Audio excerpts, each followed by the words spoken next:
Private Mason Rourke wasn't supposed to be there. He wasn't infantry, not airborne, not recon or field medic. He was logistics, paperwork, food orders, equipment reports, radio batteries. The kind of soldier who existed on lists, in back rooms, behind crates. He wore the same uniform, but everyone knew he wasn't really one of them. They called him Mailboy, box rat, clipboard hero. Never to his face, but he heard it. The laughs, the low mutters when he walked into the mess hall with his clipboard tucked under his arm and a pen hanging from his dog tags. He kept his head down. Always did. Even when they shipped his unit to that nameless outpost in the middle of nowhere, he stayed in his lane. He helped offload crates, filed the manifests, labeled every box of ammo and ration can. When the other soldiers geared up for patrols, Mason stayed back and cleaned radios. He didn't argue. He didn't complain. He knew how they saw him. Rourke, he's just a supply guy, won't last 2 minutes under fire. They weren't wrong. He hadn't seen combat, but he hadn't run from it either, and none of them knew what really brought him into the army. Not duty, not pride, guilt. His brother Tyler had been the real soldier.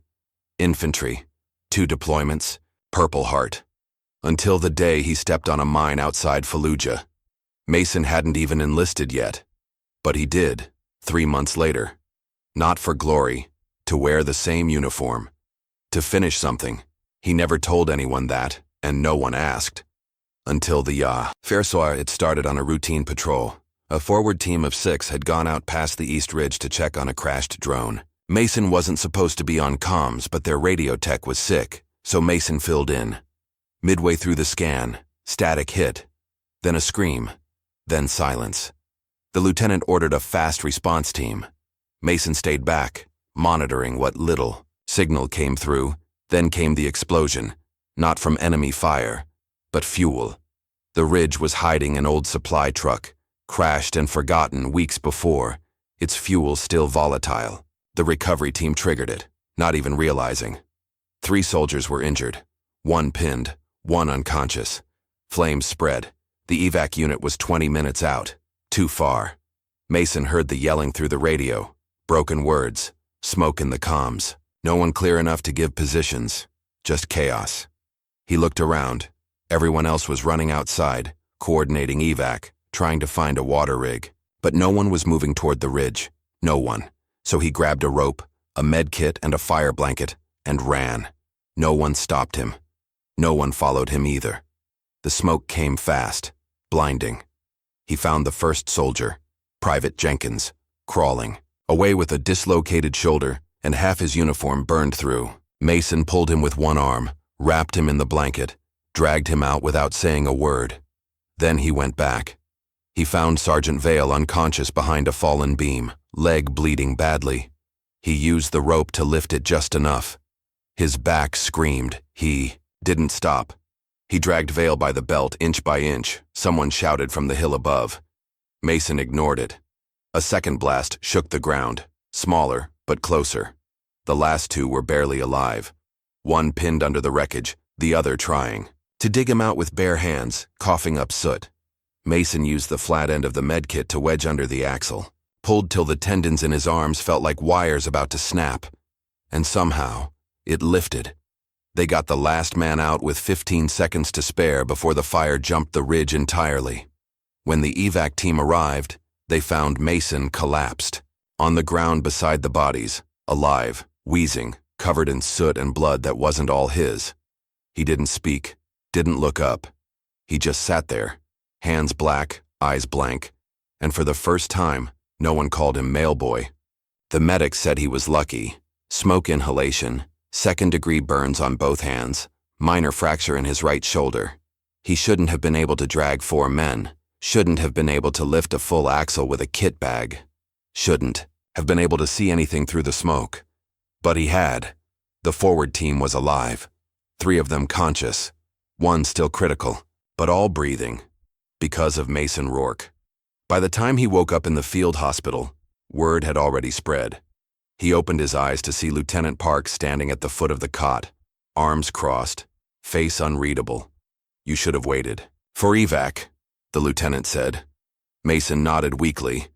"Yes, sir. You broke protocol." Went in alone. Left your station. Yes, sir.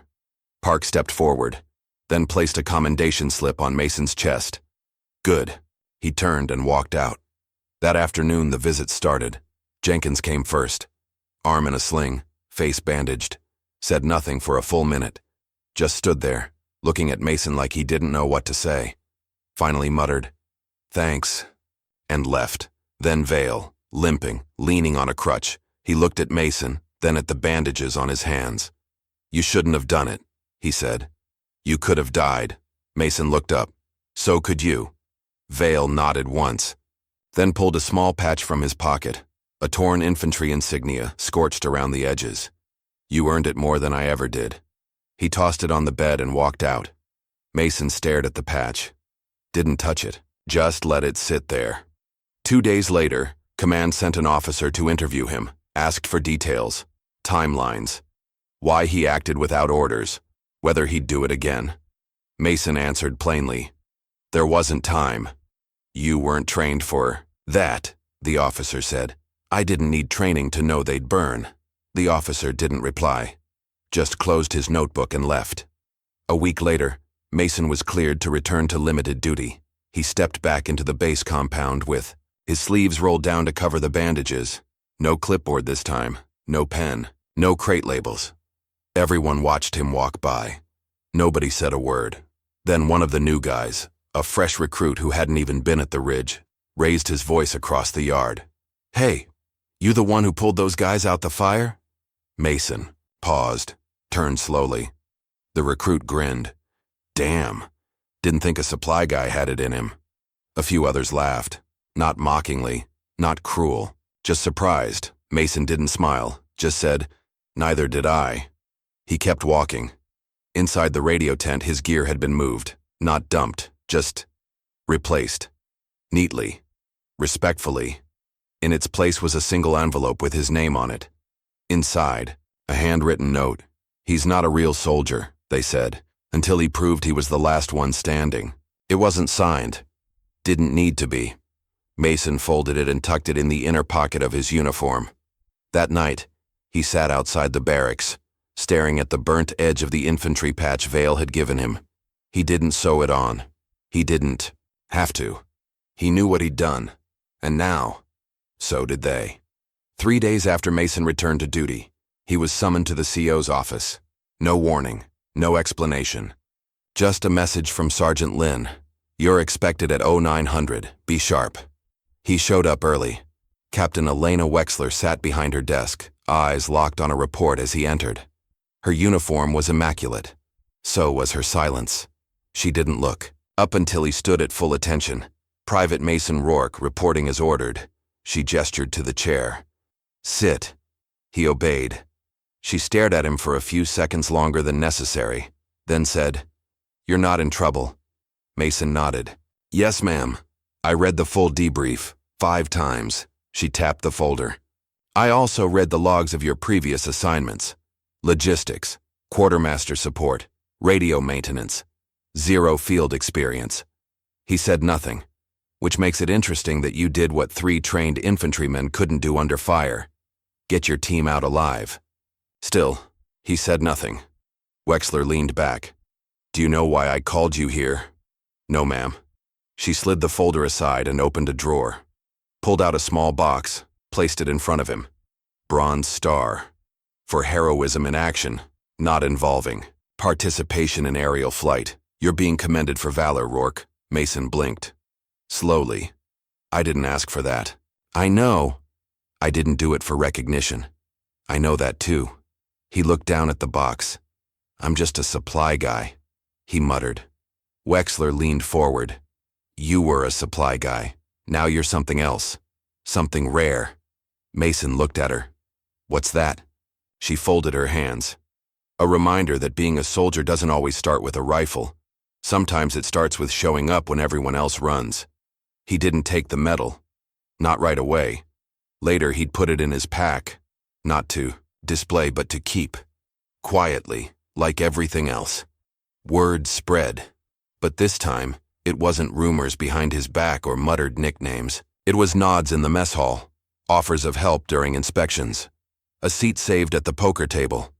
The things soldiers did when someone crossed the invisible line between outsider and one of them. One evening, Vale found him alone at the makeshift gym, wrapping his hands for bag work. The sergeant stepped in, held out a pair of gloves. Mind a few rounds? Mason shrugged. You sure you want to go a few with the clipboard, hero? Vale smirked. Let's find out. They sparred. Vale was stronger, faster, but Mason didn't back down. Every time he got knocked, he got up. No complaint, no quit. After 4 rounds, they sat on the bench dripping sweat. You know, Vale said, I told my wife about you. Mason glanced sideways. Why? Because she asked who saved my life. I figured you earned at least that much. Mason nodded once, then Vale added, my kid's middle name is going to be Mason. Mason froze, not out of pride, out of disbelief. I don't know what to say. Vale stood. You don't have to say anything, just keep showing up. That night, Mason returned to his bunk and pulled out the scorched infantry patch again. This time, he threaded a needle. He didn't sew it onto his uniform. He stitched it onto the inside of his rucksack, just behind the zipper, close to his back. A private reminder. The next morning, the lieutenant posted the weekly assignment board. New rotation, new duty station. Mason's name was on a different list now. No longer under logistics, under forward response. He stood there for a long time staring at it. Then he grabbed his kit, slung his bag over his shoulder, and walked out. Still quiet, still steady. But no one doubted anymore what kind of soldier he was. Mason's first day on forward response started without ceremony. No handshake, no welcome speech. Just a rifle, an updated assignment card, and a seat at the briefing table with 6 men who didn't know what to make of him yet. Sergeant Danner led the unit. Stern, clean-cut with a permanent squint like he was always sizing you up. He went down the table naming everyone and their specialties. Demolitions, recon, field med, comms, riflemen. Then he stopped at Mason. Private Rourke, he said flatly. Former logistics, recently redeployed here.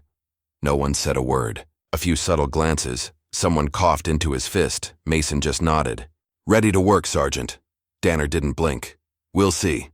Their first assignment was minor. Scouting a downed convoy 3 clicks out. Assessing recoverable equipment. Standard protocol. Minimal resistance expected. But forward response. Didn't operate on trust. They operated on proof. And Mason hadn't proven anything to them yet. The truck ride out was silent. No chatter. No banter. Just the hum of tires and the weight of unspoken judgment. Mason kept his eyes forward, his grip tight on the M4 in his lap. The weapon still felt foreign, even after qualification. But he'd passed every recert with discipline. Muscle memory would follow. He made sure of it. At the site, they dismounted and split into pairs. Mason was stuck with Collins, a wiry rifleman, who hadn't spoken a single word during briefing. They moved together, sweeping the perimeter of the burnt-out convoy. Charred metal. Empty crates. A flipped personnel carrier with the insignia burned half off. Wreckage from last week's ambush, still smelling of what was left behind. Clear, Collins muttered, barely looking at Mason. Copy, Mason said. Tagging salvage. He moved forward, knelt, and started cataloging what was left. Fragments of ammunition, a dented radio, 2 sealed food packs. Untouched, likely overlooked by whoever hit them. Then he heard it. Click. The unmistakable sound of pressure shifting underfoot. Collins had stepped on a mine.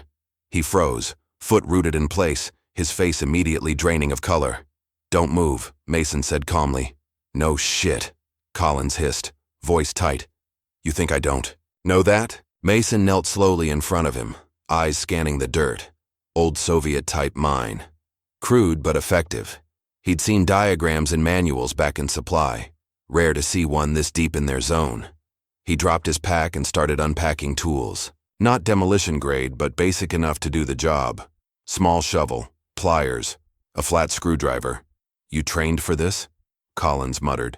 No. Then what the hell are you? I read everything, Mason said, steady. Because one day no one else would be around to help. That day is today. He began brushing dirt away from the edge of the device, inch by inch. Collins stood deathly still, breathing through clenched teeth. "Why'd you even transfer in?" Collins asked, his voice cracking from nerves. "You could have stayed back in radios. Safe, out of the way." Mason didn't answer for a while. Then, "Because my brother died with no one near him. I promised I wouldn't let that happen to someone else." Silence. Then Mason found the release pin. Rusted. Delicate. One wrong move, and Collins would vanish. "I'm gonna wedge this under your heel," he said. "You're gonna lift slow, 1 inch at a time." Collins nodded, eyes locked forward. Mason positioned the screwdriver, bracing it with his own hand. On 3. 1, 2, 3. Collins lifted. The pressure shifted. The mine clicked again, but nothing exploded. Mason yanked the pin out and pulled Collins back, dragging him 5 feet before either of them breathed. Collins collapsed on the dirt, panting hard. "You—" He stared at Mason, stunned. "You saved my life." Mason stood, shaking the dirt from his knees. "No, I did my job." The rest of the team arrived seconds later, weapons up, ready for a fight they were too late for. Danner saw the dug-up mine. The sweat on Collins' face. The silence from Mason. No questions were asked. Back at base, Collins pulled out a ration bar and handed it to Mason. Wordlessly, the gesture said everything. Later that night, Mason found his name scribbled on the board, outside the barracks. Someone had drawn a circle around it and underlined it once. He didn't need a ceremony. He had their respect. Mason didn't ask to be trusted. He just kept showing up. The mine incident changed something, not instantly, not loudly, but undeniably. The silence that used to follow him in the mess hall was gone. Now it was nods, the occasional, "You good?" before an op. A plate set aside for him at the table without being asked. It wasn't praise, it was acceptance. Sergeant Danner called a full team briefing the next morning. A drone had picked up signs of movement near a cave system 2 miles beyond the known patrol boundary. Intelligence suggested it was a supply dump, maybe a comms relay hub used by rogue cells. "Command wants eyes on it," Danner said. "We're going in light, recon and confirm. No engagement unless provoked." The squad would move as one. Mason was assigned rear watch. Not glamorous, not central, but critical. Danner gave him a look before dismissing the team. "You see something off, you call it. Don't play hero." "Yes, Sergeant." They moved out before dawn. 7-man unit. Quiet. Shrek. No one talked, not because they didn't want to, because they'd been doing this long enough to know how fast a joke turned into a gunfight. Mason walked at the rear, scanning their 6, eyes trained for patterns. Movement, disruption. Not looking to be a hero, just doing what he always did. Observe, think, remember. They reached the cave by mid-afternoon. Smaller than expected. Jagged entry, half covered by rock. Danner signaled for recon sweep. 2 men in, short range. Mason stayed at the mouth of the cave, rifle ready, eyes outward. Then something hit him. The tracks. They were wrong. Too many boots. All outbound, none inbound. That meant one of 2 things. Either the supply cell left days ago, or they never left. They were still inside. He keyed his radio. "Sarge, I've got something." "Hold, Rourke. Recon's almost done." "No, sir. You need to hear this." And then came the scream, inside the cave, followed by rapid fire. Danner cursed. "Team 2, collapse on entry. Mason, you hold position." But Mason didn't hold. He ran in. The darkness swallowed everything after the first 20 feet. The air went thin. Gunshots echoed everywhere. Impossible to track. Mason used the flicker of muzzle flashes to orient himself. He found Private Leung first, shot through the thigh, pinned against the wall. Mason grabbed him under the arms and dragged him behind cover. "Where's the rest?" Leung grimaced. "Ambush. They were waiting. Tripwires. Everywhere." Mason scanned the path ahead. A glint. A wire across the floor. Barely visible. He stepped over it and kept moving. Next, he found Jackson, breathing hard, back bleeding from shrapnel, conscious, but disoriented. That's when the first bullet struck the wall beside Mason's head. He ducked, returned fire without thinking, and suddenly, He wasn't the rear watch anymore. He was front line. He moved from cover to cover, clearing blind spots, checking vitals, dragging his people one by one to the rear exit where Danner and 2 others had regrouped. They covered fire. Mason carried bodies. By the time it was over, 3 were wounded, 1 enemy captured, and Mason had blood, again, on his hands and uniform. None of it his. When they got back to base, Danner wrote the report himself. He didn't say much when he handed it to command. Just, Private Rourke didn't break. Formation. He became formation. They pinned another commendation to his file. Mason didn't care.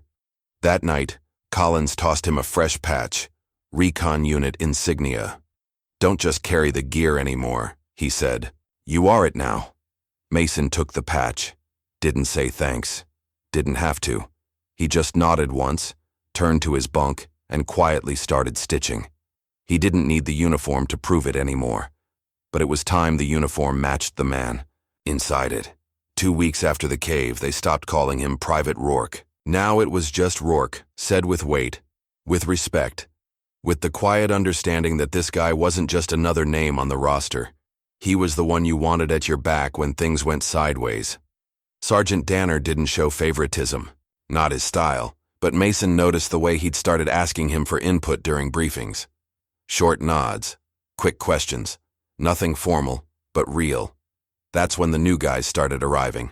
Fresh boots, replacements from command. Younger, louder, all nervous confidence and second-hand bravado. Most had never fired under pressure. All of them still had the shine of people who believed war was something you could plan. One of them, Private Nolan, was tall, lean, and fast-talking. Day 2, he saw Mason checking weapons inventory and made a joke loud enough to be heard. Across the tent, didn't know we had office staff out here. The guys around him didn't laugh. Nolan didn't get it. Not yet. Later that night, on perimeter rotation, Nolan got assigned to Mason's patrol unit. Just the 2 of them, covering the South Trail. They moved in silence for a while.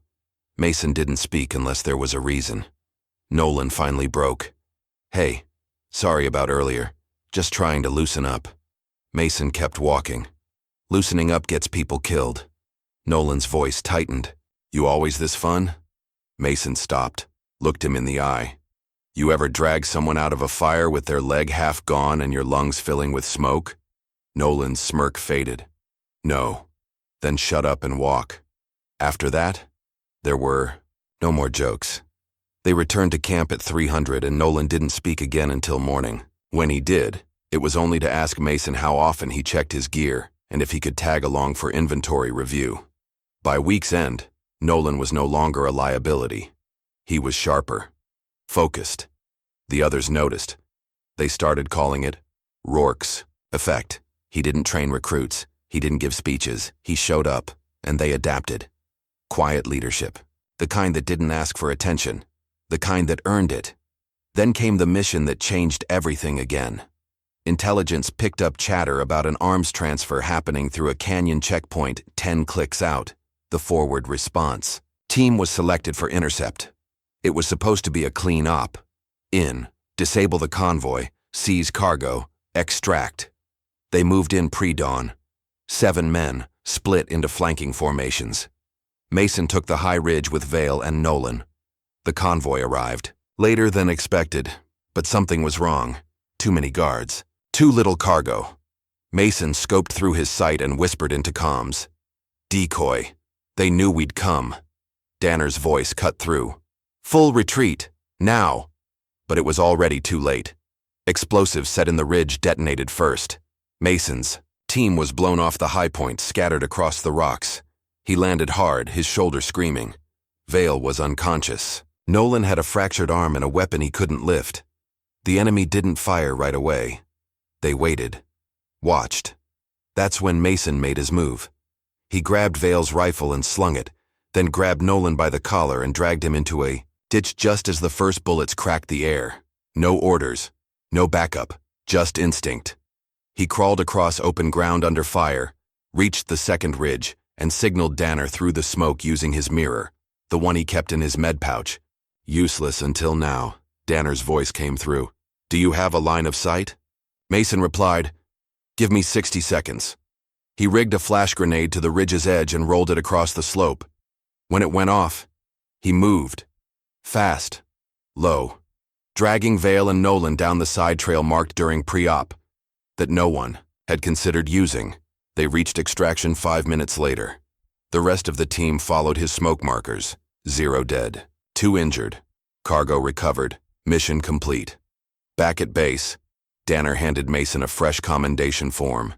Mason didn't take it. I don't need another ribbon, Danner smirked. It's not a ribbon. He turned the page. Corporal Mason Rourke. Promotion approved. Mason stared at it for a long moment, then nodded once. Understood. No celebration. No parade. Just the quiet climb of a man who was never supposed to be here, but refused to be anywhere else. Corporal Rourke. It looked strange on paper. It felt even stranger hearing someone say it aloud, but the men started using it without hesitation. Corporal, sir. Rourke, you got eyes on that? The title didn't change him. He still double-checked inventory himself. Still wrapped. His own boots tight, kept his rifle clean, and packed twice the water the others carried. But now, the quiet nods he'd always given became orders. And they were followed, not because they had to, because they wanted to. Sergeant Danner didn't say much about the promotion, but the next week he added Mason to strategy briefings, not just as a listener, as a voice. You think this path works? He asked, pointing at a map during a recon plan. Mason shook his head. Too open. They'll watch it. They want us to take it. Danner nodded. All right, plot me another route. Just like that. Trust. Earned the hard way, but not everyone liked it. One senior corporal, Hayes, took issue with Mason's sudden rise. He's a paperwork guy. Let's not pretend he's some war hero, he muttered one night in the mess hall. Loud enough. Mason heard it. He didn't react. Didn't need to. The next morning, the squad went on a patrol drill. Simulated ambush response. Mason was put in charge of Team 2, Hayes included. They moved through the canyon route, same one from the failed convoy mission. Mason mapped every ridge by memory. When the simulated IED went off, Hayes froze. Just for a second, Mason didn't. Left flank. Suppression cover. Push right. 5-second burst. He moved like a man who'd seen the worst version of this already. The drill ended. Time? 4 minutes faster than last week. No injuries, no missteps. Danner reviewed the footage, looked at Hayes. Corporal Rourke runs point on canyon ops from now on. Hayes didn't argue after that. Respect wasn't given. It was proven, and Mason had proven it with every bruise, scar, and scream. That night, Nolan came to him with a notebook full of squad procedures and tactics. I started copying your prep style, he said. Hope you don't mind. Mason glanced at it. The handwriting was messy, but the content was sharp. Add a second knife to your gear checklist, he said. You lose one in the dirt, you're screwed. Nolan scribbled it down. You ever think about officer school? Mason paused. No, he said. Officers read reports. I don't need more paper. I need dirt under my nails. Nolan smiled. Fair. Then came the news that another supply route had been hit. Badly. The ambush wasn't tactical. It was brutal. Bodies left behind. Supplies taken. They weren't just fighting trained militia anymore. This was personal. Sloppy, angry warfare. Traps and terror. Danner gathered the team. We're going back out in 48 hours. Same trail, new mission. This time we cut off their fallback route. They won't expect it. He looked at Mason. You'll lead the flanking unit. No hesitation. Mason nodded. What's the fallback if they break east? There is no fallback, Danner said. We either box them in, or we bleed. Mason didn't flinch. I'll box them in. After the briefing, as the rest of the squad cleaned gear and checked their loadouts, Mason sat by himself, sharpening his knife. Same one he'd used since his first deployment. The handle was worn smooth. Vale approached, pulled up a crate beside him. You ever think about how you got here? He asked. Mason didn't stop sharpening. Every day. You think they'd still call you Mailboy if they saw you now? Mason finally looked up. They were right. Vale frowned. What? I wasn't a real soldier back then. Not by their standards. I didn't know what I was. Just knew I wasn't going to sit behind a desk while people burned. He sheathed the knife. Now, I don't care what they call me. I show up. I bring them home. That's enough. Vale nodded. Yeah, that's more than enough. The two sat in silence side by side. Tomorrow, they'd go back out. Back into the canyon. Back into fire. But this time, no one would question if Mason belonged there. Because when things went wrong now, there was only one name the squad shouted first. Rourke. The mission started at 0400. 2 fire teams, one led by Sergeant Danner, the other by Corporal Rourke. The objective, intercept the ambush cell before they reached the fallback point in the northern canyon. Intelligence suggested they were moving fast, dragging stolen crates and wounded men. Sloppy. Desperate. But desperation was dangerous. Mason briefed his squad with precision. 4 men under him, Nolan, Vale, Private Hicks, and a quiet rifleman named Torres who'd only been in country 2 weeks. No assumptions, Mason said, kneeling over the map. They're not professionals, but they're angry and scared. That makes them lethal. Vale grinned. You getting poetic on us, Corporal? Mason deadpanned. I can switch to threats if you prefer. The team chuckled, just enough to break the tension. They moved in tight formation, circling the ridge and approaching from the east where the sun would be in their favor. Mason's mind broke the terrain down by instinct now. High ground, loose rock, wind patterns. Every detail filed and useful. At 0513, Torres spotted them. 6 enemy combatants, 2 dragging crates, 1 limping, 1 scanning the ridge with stolen NVGs.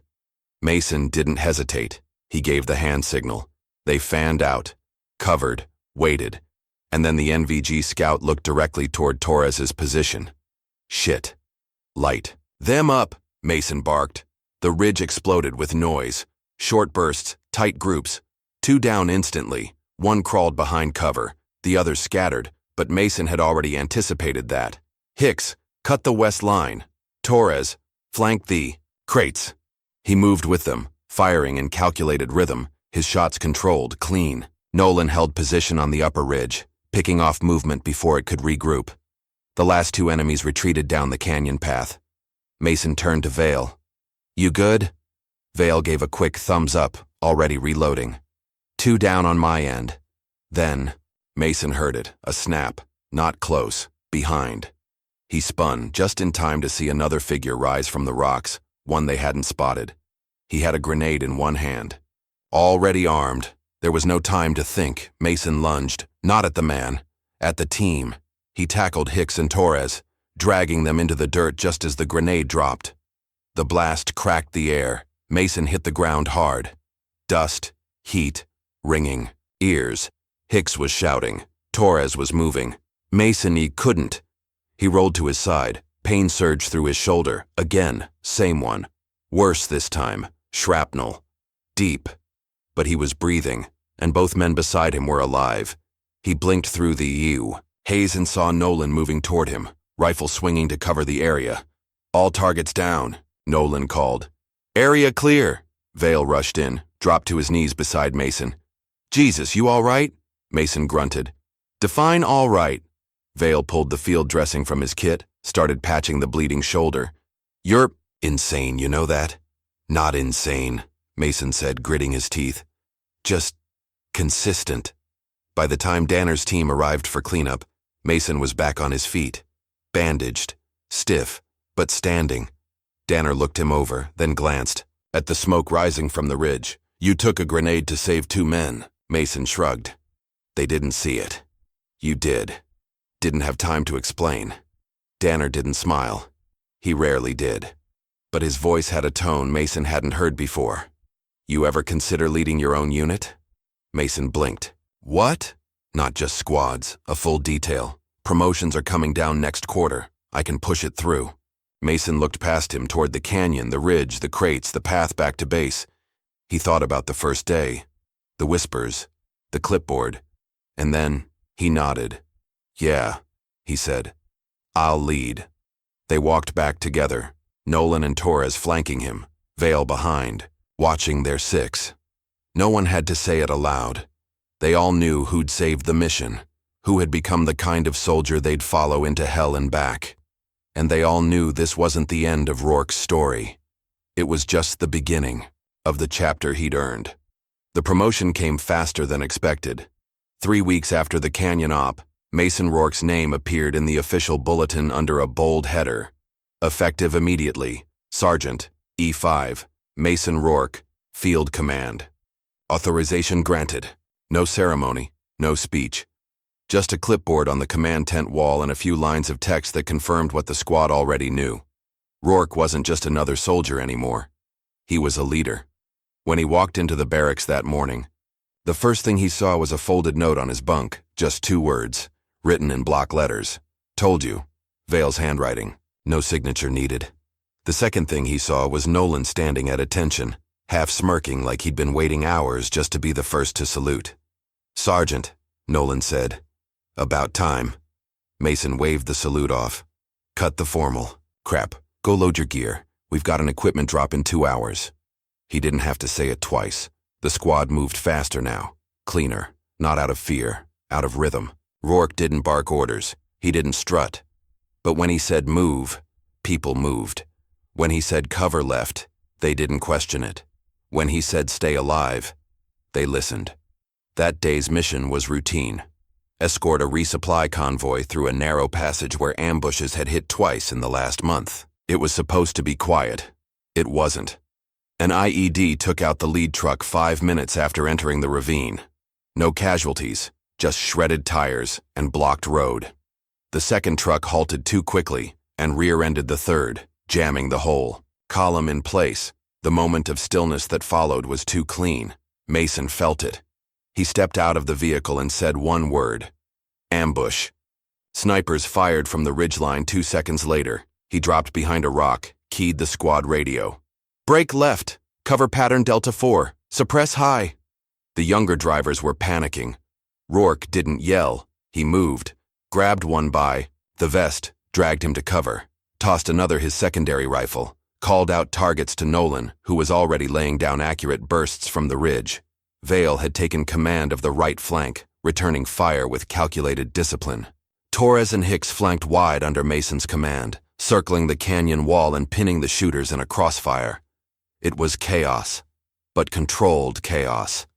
That was Rourke's gift now. He didn't erase the fire. He organized it. By the time backup arrived, 2 hostiles were dead, 3 captured, and the convoy was already pulling free with Mason guiding the second truck over the wreckage like he'd rehearsed it 100 times. Command called it textbook, leadership. But the squad knew better. It wasn't a textbook. It was Rourke. That night, he sat alone outside the barracks, cleaning the same knife he'd used since his first mission. The handle was nearly smooth now, worn by time, fire, and grit. Vale walked up and dropped a beer at his feet. "You've changed," Vale said, sitting down beside him. Mason kept cleaning the blade. "Yeah. You still think about the clipboard. Days? All the time? You still trying to prove something?" Mason paused, then looked out into the dark. "Not anymore." Vale nodded. There was silence between them, but not the kind that weighed on your chest, the kind that came with understanding. Later that night, Mason took out the first commendation he ever received, the one from the fire rescue, the one no one expected him to earn. He flipped it over, wrote one word on the back with a black pen, enough, then tucked it away. Tomorrow there'd be new missions, new recruits, new doubts. But Mason Rourke wouldn't be doubted again. He wasn't the guy in the back anymore. He was the one leading the charge, and every man behind him knew. If the fire came again, he'd walk straight into it. 6 months later, Sergeant Mason Rourke stood in front of his own squad, 15 soldiers, fresh and seasoned, all eyes on him. They weren't just listening because he wore the stripes. They were listening because they believed him. "Forget what you think a soldier looks like," Rourke said, pacing slowly in front of the chalkboard. "Forget the swagger, the war stories, the muscles, the medals. None of that keeps your team alive." He stopped and tapped the board. One word written in block letters: consistency. You show up, you hold the line, you put your people before your pride. That's the difference between a survivor and a hero. Heroes die. Survivors get everyone else home. He paused, letting the weight of the silence settle. Make your choice now. And they did. Every one of them. His unit earned a reputation across the region, not for flashy victories, for 0 fatalities. While other squads counted wins and enemies down, Rourke's measured success in lives kept upright. Every op was meticulous. Every mission debriefed. Every soldier trained in 3 roles, not 1. They called them Rourke's ghosts because they moved silent, precise, and no one ever stayed behind. Command started sending new recruits directly to him. Not for punishment, for transformation. Rourke didn't break them, he shaped them. Even the bitter ones, the overconfident, the careless, came out quieter, sharper, harder. He trained them like he trained himself, not to win glory, to survive. One night after an extended operation, a young corporal named Brill approached him during mess. "Sir, is it true you used to be logistics?" Rourke nodded. Brill looked confused. "But how did you end up like this?" Rourke looked up at him, calm. "By remembering what happens when you don't."